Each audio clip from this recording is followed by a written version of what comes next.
That no other politician has ever talked about this tells you everything you need to know. It's about time that this country had somebody running it that has an idea about money. Where we have $20 trillion in debt and our country's a mess. You know, it's one thing to have $20 trillion in debt and our roads are good and our bridges are good and everything's in great shape. Our airports are like from a third world country. You land at LaGuardia, you land at Kennedy, you land at LAX, you land at Newark, and you come in from Dubai and Qatar, and you see these incredible, you come in from China, you see these incredible airports, and you land, we become a third world country. So, the worst of all things has happened. We owe $20 trillion.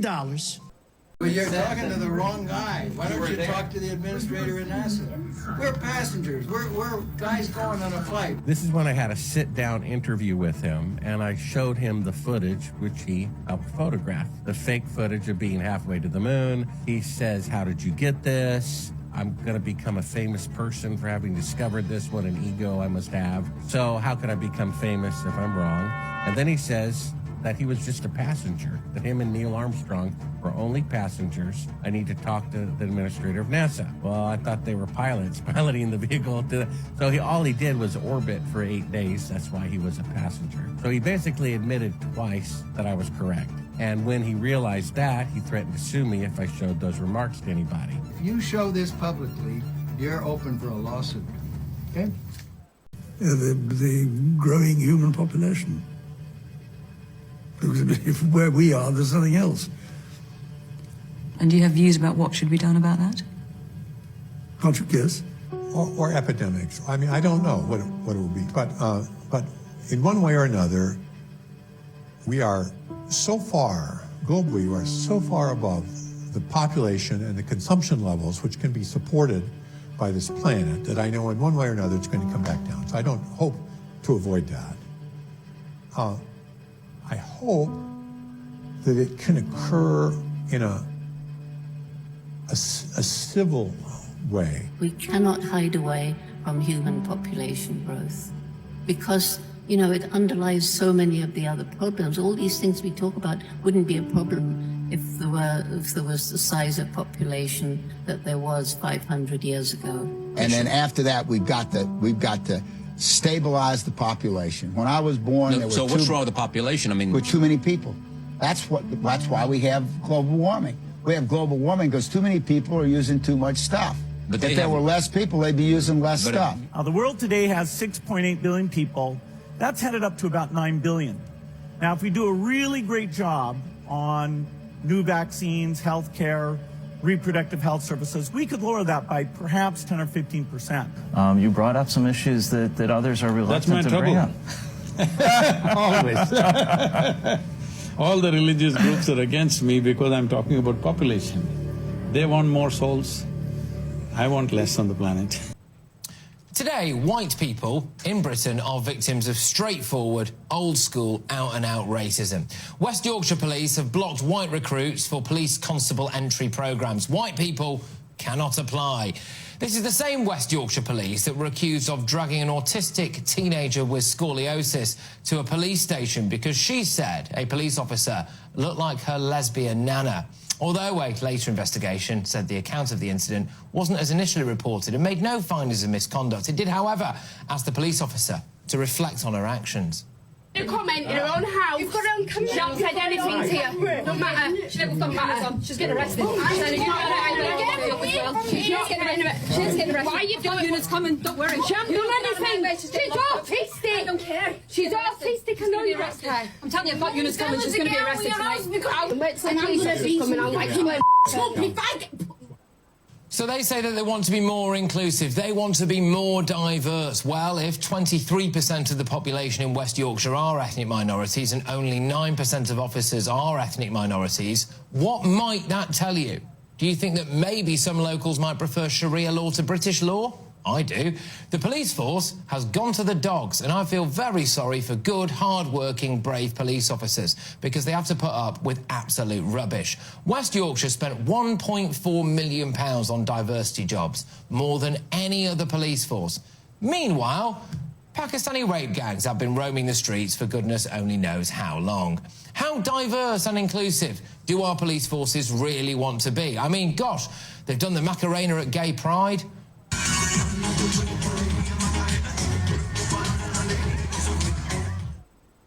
They've shouted, "Free Palestine!" Free Palestine!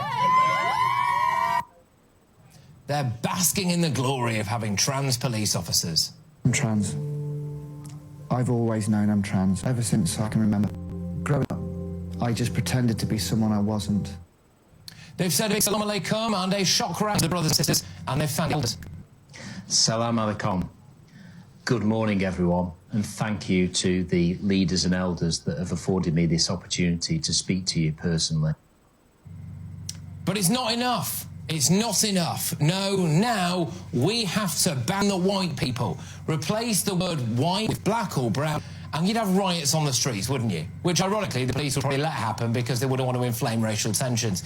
In 2023... The Panama Canal is much more epic than you think, and there is a reason the U.S. wants to take it back. Normally, if you ever wanted to go from the Atlantic to the Pacific Ocean, you would have to go all the way around South America like this, which can literally take up to 2 months. But the U.S. wanted a shortcut by cutting through the thinnest part of land right through the other side that would save them billions of dollars and months of time. This thinnest part happened to be in Panama, which was part of Colombia at the time, who wanted nothing to do with the U.S. So Colombia let the French build this shortcut in 1882, who failed miserably due to disease and other factors, and the project went bankrupt. America saw this and determined that Panama needed some good old freedom, so they intervened and helped Panama gain its independence in 1903. In return, Panama gave the U.S. this tiny strip of land that happened to be exactly where the canal was being built. In 1904, America buys the failed Panama Canal project from the French for $40 million and finishes it 10 years later in 1914. But it was kind of worth it. Not only did it cut months of travel time down to about 8 hours, generated billions of dollars in revenue, but also ended up being crucial for military operations in the Navy. So what happened? How did the U.S. lose control of such a critical asset? Well, first you need to realize the Panama Canal sure ain't no hole-in-the-ground tunnel that just connects the two oceans. The engineering that went into this is on par with one of the greatest achievements in all of humanity. So the sea level on the Pacific side is actually about 20 centimeters higher than on the Atlantic side for various complex scientific reasons. Not to mention the water level of lakes and rivers on land is much higher than the oceans too. In order to get ships across, the Panama Canal uses a series of locks and water chambers that slowly fill up and bring the passing ship up to the water level of the artificial lake on land. It passes through the man-made lake and does the same thing in reverse on the other side to bring it back down to the other ocean. Boom, boom, bop, easy does it, right? Well, not so much, because in 1977, the Torrijos-Carter treaties promised Panama would regain full control of the canal by the end of 1999, which it did. So Panama now owns full control of the canal, which generates billions and billions of dollars a year in revenue. And you know who loves billions and billions of dollars? This guy right here, who realized what a grave mistake it was to give it up and now kinda wants it back.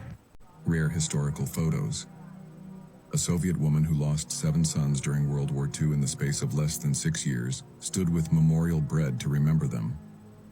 President John F. Kennedy with his lifelong friend Lem Billings in 1933. Billings died in 1981 of a heart attack following years of alcohol and substance addiction due to JFK's death. This is a top-of-the-line computer setup in the mid-1990s, costing the equivalent of thousands of dollars today. A teenager water skiing as Mount St. Helens erupts from behind in 1980. The disaster resulted in 57 deaths.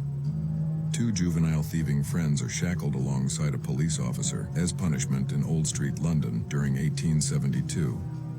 The gigantic Texas Titan truck built as a single unit in 1974, holding the title as the official world's largest truck. President George W. Bush signs the No Child Left Behind Act, the last major overhaul to the Federal Department of Education.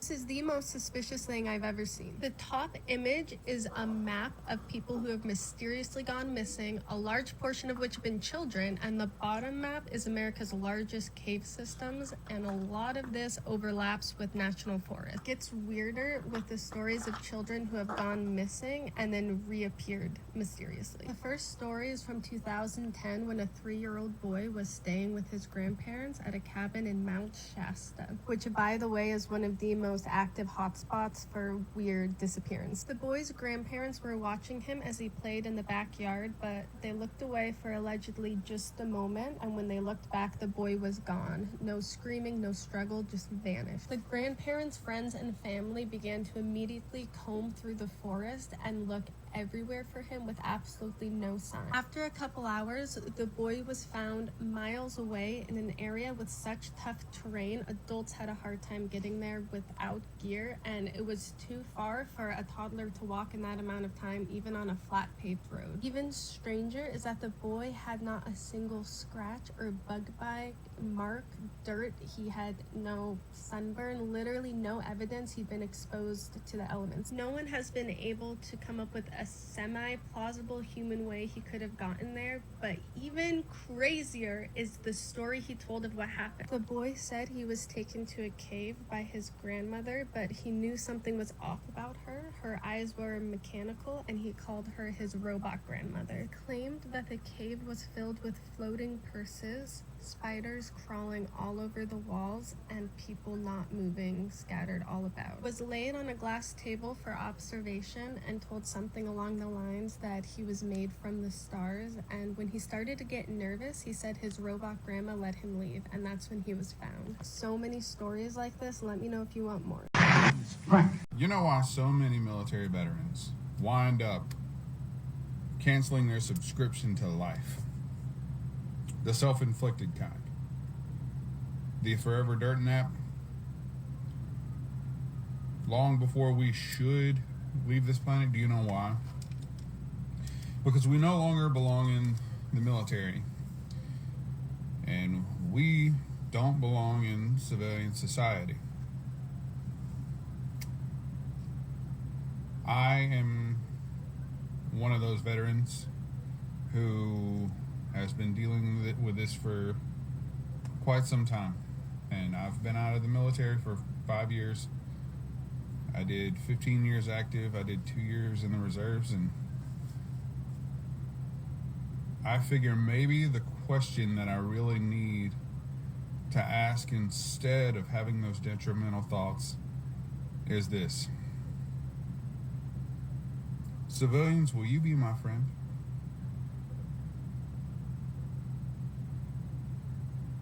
That's it. This clip I'm about to show you, Keir Starmer is potentially being the most backwards I've ever seen him be. Check this clip out and then we'll talk about it. Islamophobia Awareness Month comes at a deeply troubling time for Muslim communities across Britain. We've seen a devastating rise in Islamophobia, leaving people feeling fearful and unsafe in their own country. Feeling fearful and unsafe in their own country. Well, you know who else's country it is, Keir Starmer? Other British peoples. And we have now towns and communities full of women and kids who feel unsafe and fearful because of a large number of Islamic migrants living in hotels in their communities. We've got kids that have been told not to walk to school by themselves. We've got women who are saying they're scared, the areas don't feel safe. We've got video clips of teenage girls being harassed by migrant men when they're walking either to or from school.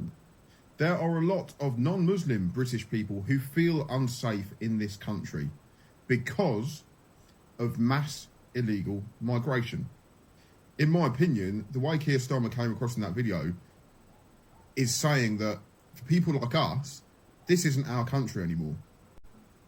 You don't come in England and raise a Palestinian flag that you can't raise in your own country. Don't do that. That's disrespect.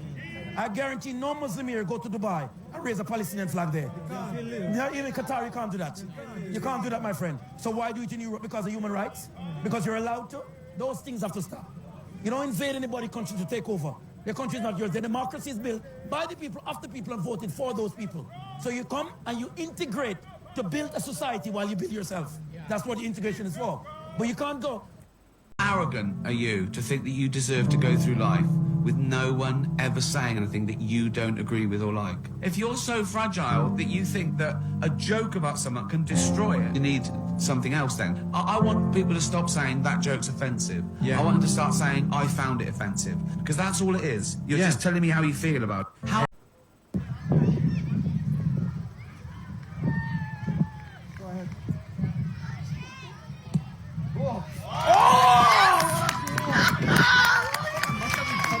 I got it. He didn't know what hit him. He's going, oh, get me off of this stage. Get me off. Get me off of this stage. Regret calling her Pocahontas? Do you regret that? I do regret calling her Pocahontas because I think it's a tremendous insult to Pocahontas. So they say here, this front page, the man of the toupee. This is on the front page of the New York Times. I don't wear a toupee. It's my hair. I swear. Do you want to go back to them or do you want to stay with Donald Trump? Trump. I will totally accept the results of this great and historic presidential election if I win. Old phrases we still use today and where they originated from. During the Victorian era in the United Kingdom, working class people were highly taxed. So many people's goal was to try to avoid paying it as much as possible. There was a slang word for tax, which was scot, so anyone who successfully avoided paying tax were considered to have gotten away scot-free. Also, in the Victorian era, bakers were required by law to sell a full dozen loaves of bread, otherwise they would be punished for potentially ripping off customers. To make sure they never sold any bread short, the bakers would add an extra loaf to be on the safe side. And this is why today, a baker's dozen is 13 and not 12. In the early 1800s, rich people would often host dinner parties. If anybody at the party upset the host for any given reason, then the host would serve the unwanted guest a cold piece of meat, which was a polite way of telling them they are no longer welcome. This piece of meat was usually a shoulder, hence why we give the cold shoulder to somebody we would like to dismiss. In the 16th century, the popular nursery rhyme called Hey Diddle Diddle originated in England. In the rhyme, it features a cow jumping over the moon as an expression of achievement. So in times of joy, people would refer back to this rhyme by saying they were over the moon.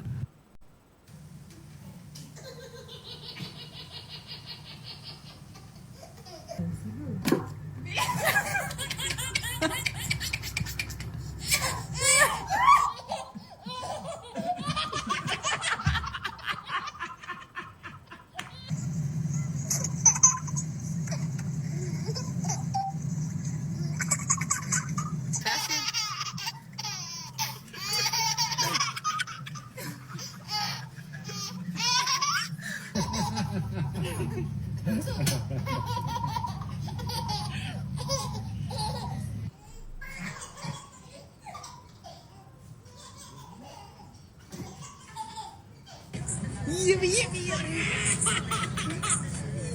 Yummy, yummy, yummy.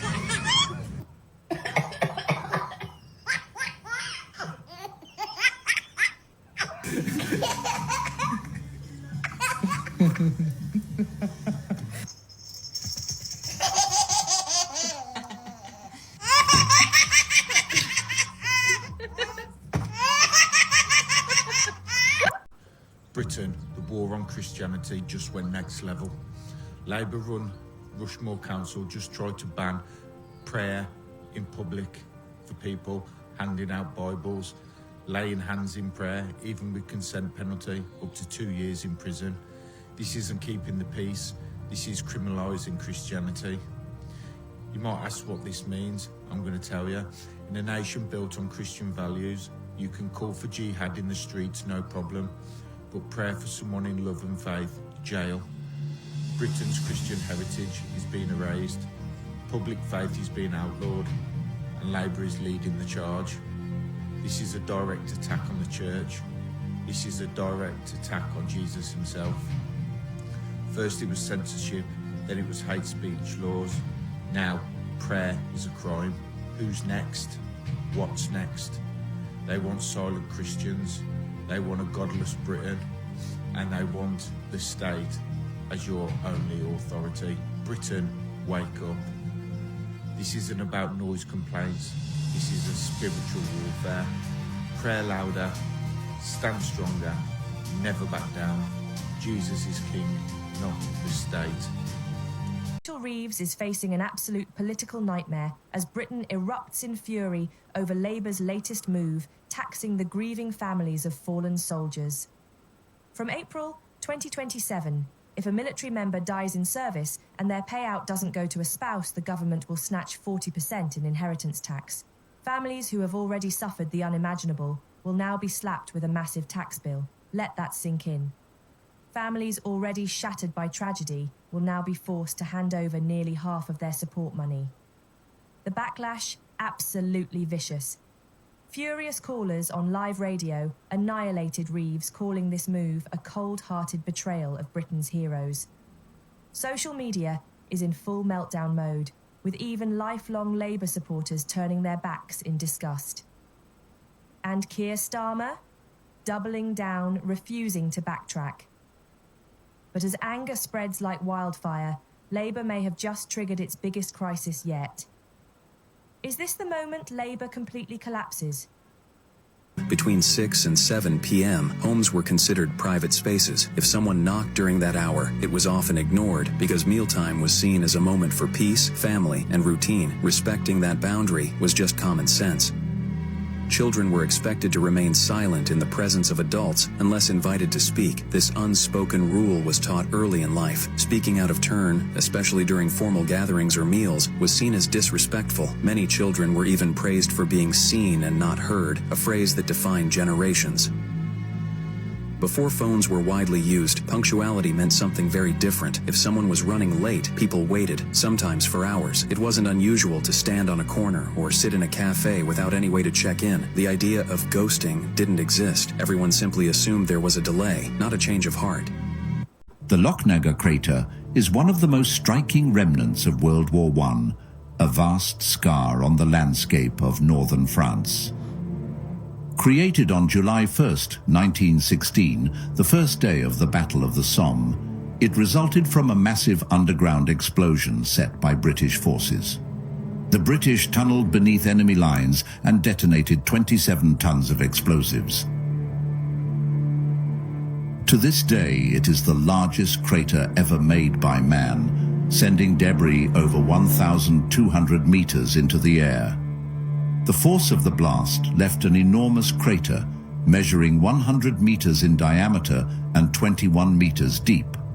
The explosion constituted what was then the loudest man-made sound in history. Today, the Lochnagar crater, now covered in grass, stands as a haunting reminder of the scale of destruction during World War I. Crazy historical coincidences that cannot be explained. In 1893, a man named Henry Ziegland broke up with his girlfriend at the time, who then died by suicide.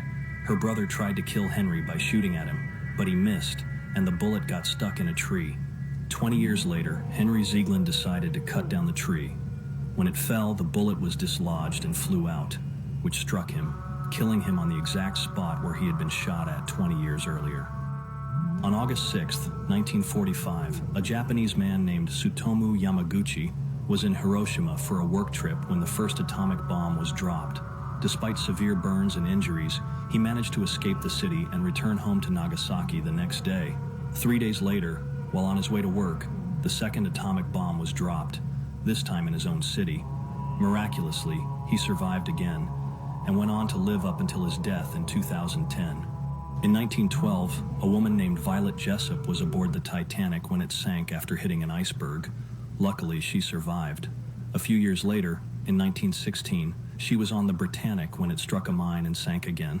She survived. Lastly, she was on board the Olympic, which collided with another ship, and yet she survived again, and is known as the only person to have survived 3 separate disasters at sea.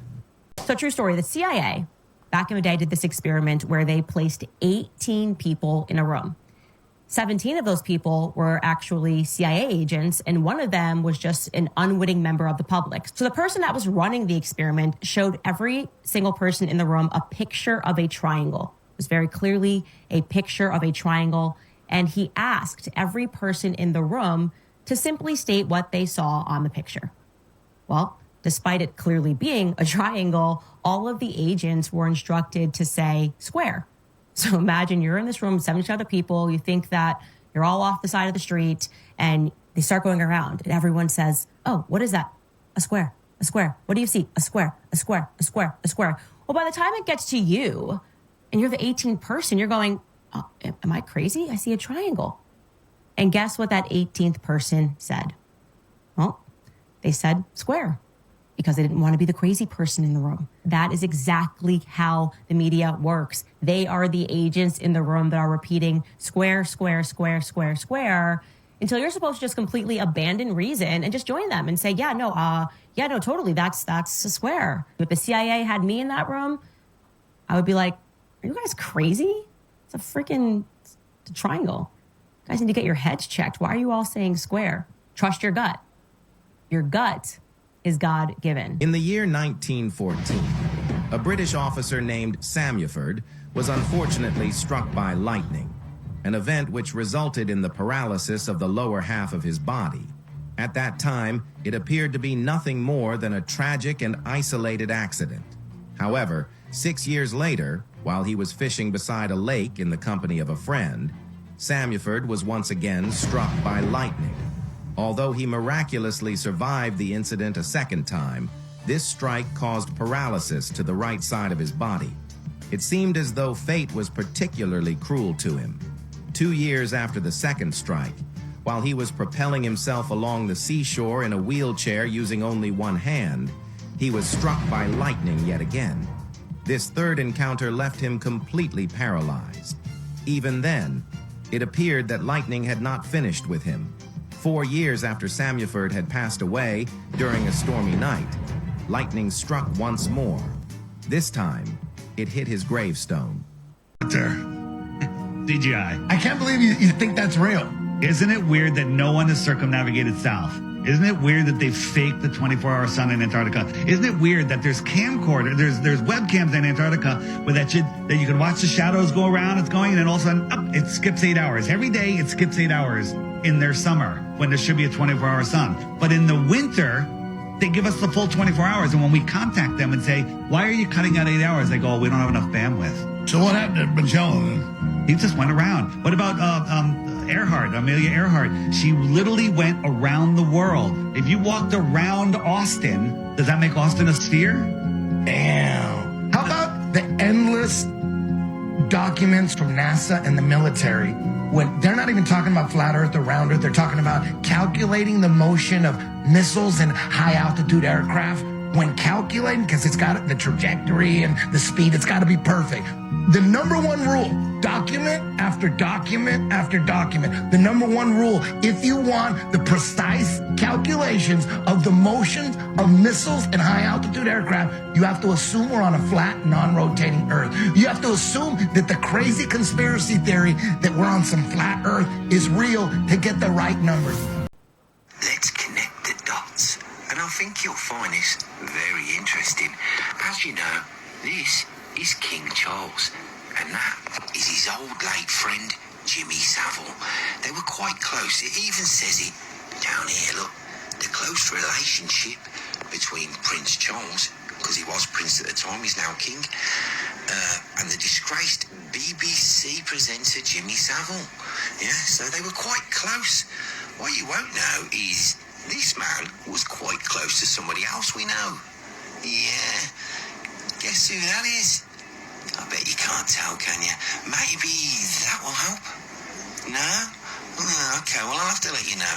That's Sir Keir Starmer. See, when you're in the boys' club, they keep you in the boys' club and they give you special privileges and help you in your future with maybe, say, career moves that might be beneficial to them later. So, yeah, you get the Sir, and then you get the great job of looking after everybody. Yeah, and this guy looked after children's cases to the point where they even made a panorama episode where he was on it, and they asked him, how many families do you think you've destroyed by the mistakes you made? And he says, oh, that's really an impossible question to ask me. Yeah? Now, when you do these kind of favours and you look out for your buddies, yeah? You know what I mean? They might look out for you, and when mum passes, they, advise you to maybe go and get the best job in the country. Yeah? And when you do, on your way there to get there, you say quite a bit of misinformation, and then you try and come up with laws about misinformation right after you did the misinformation. What do I mean by that? Well, Labour says they were going to help abolish tuition fees, and that's not happening now. They also said that they would freeze council tax for 1 year. That's up by 100 quid. They also said they would help out with the energy prices. Yeah, that's up by 140 quid. And you know about this one, the pensioners. Well, now you'll freeze. So all in all, Mr. Misinformation is coming up with laws so you can't talk about his misinformation. I've never recovered from finding out that the food pyramid was a scam. Yeah. That was just the degree to which that's a scam is, I don't know. Is there a worse medical crime in history than that? No. I mean, telling Americans to load up on 7 to 11 servings of grains every single day. Yeah. And to find out that was a marketing ploy by the Department of Agriculture, and that they went against the advice even of their own consultants who warned them that they would produce an epidemic of obesity and diabetes, which is, and not to say nothing of depression and dementia, which is exactly what we have now. Exactly. It's like, I don't know what you even do when you find out that that's true. And the unwarranted demonization of natural fat-containing foods, nutrient-dense foods like animal source foods, which continue to be demonized. Even by the American Diabetic. Is it Association Society? I don't remember which one is still pushing the notion that, diabetics can eat carbohydrates. It's like, actually, I don't think so. I don't think that's a very good idea, since they're converted to sugar.